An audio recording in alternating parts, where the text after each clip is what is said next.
Hey guys, my name's Josh Kuykendall. I've been coming to Redeemer for about 8 years now. Been a partner for about 6 of those. It's been my great pleasure to go on this trip with these people and experience God in another country, and I'm excited to share that with you guys today.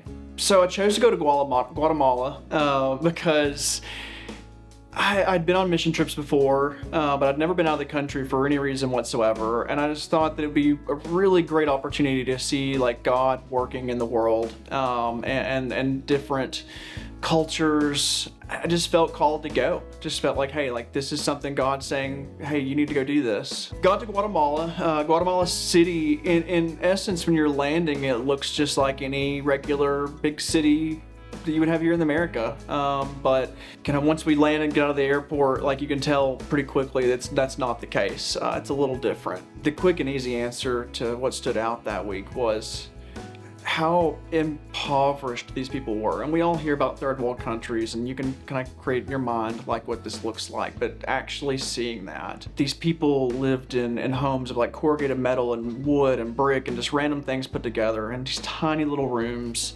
and they barely had anything. And yet at the same time, these were some of the most joyful people I've ever met in my life. Between Niño and Fundaniño, these orphans and these young kids that have gone through so much, like they just had such great joy, and it wasn't because they didn't know any better.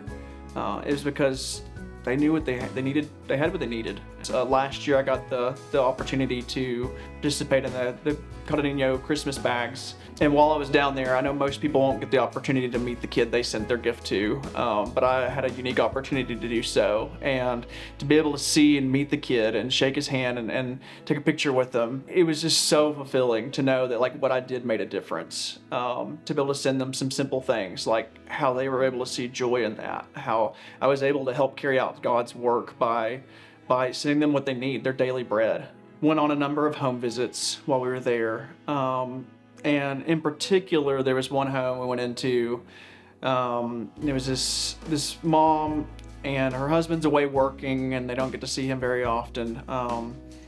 But got to sit and talk with this young boy who's involved with Niño's program, and just to talk to them through the translator and like to hear their story.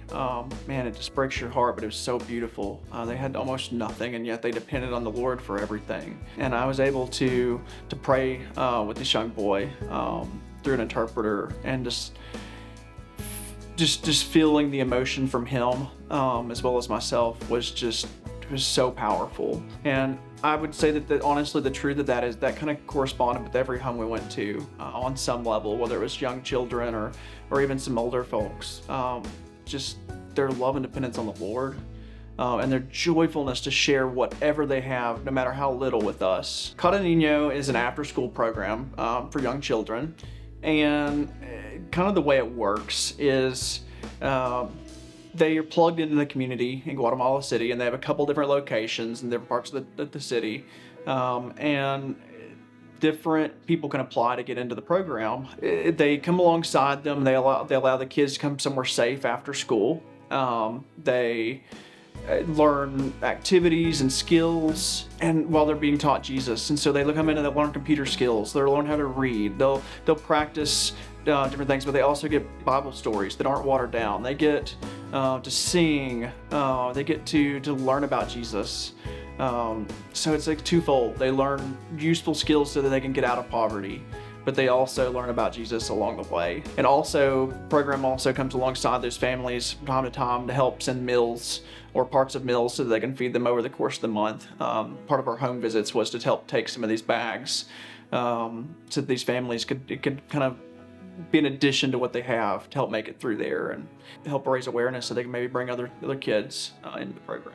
Man, it was a hard week. I don't want to say that it was the easiest thing in the world. It was a really tough week for so many reasons, but man, especially like after touching back down in the States and having time to like really think on it, man, I'll never know for sure the impact I had on every kid there.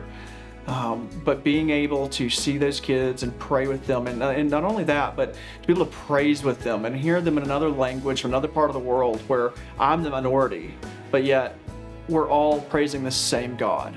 How impactful that is. I think in some ways they blessed me more than I could ever have blessed them. And it's encouraged me to, even here in the States, go back out and how can I give to the communities around me. It was awesome, and I highly encourage people who, if you don't really know, if you're scared about going on this trip, or you're scared about what might cost you to fill one of these bags, I say it's worth it. Absolutely.